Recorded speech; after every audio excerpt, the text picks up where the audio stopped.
kagulo ngayon ang mga tao sa Pilipinas o kahit saan man dahil sa Noche Buena.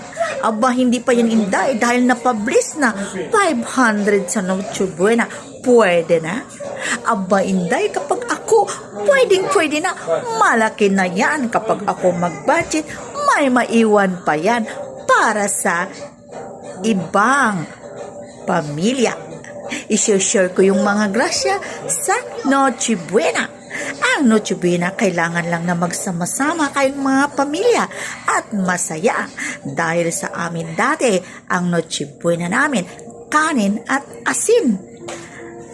Ang importante lang kasi na magkita-kita kayo ng pamilya ninyo at maghahabulan, maglalaruan doon sa karsada.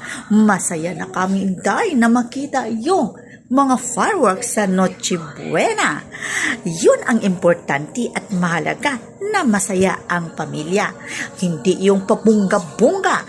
Tapos pagkabukas, baka hiwalayan ka na ng iyong asawa dahil may maniningil na mga buaya. Kaya wag magpabungga-bunga, utang pala. Noche Buena 500, pwede na.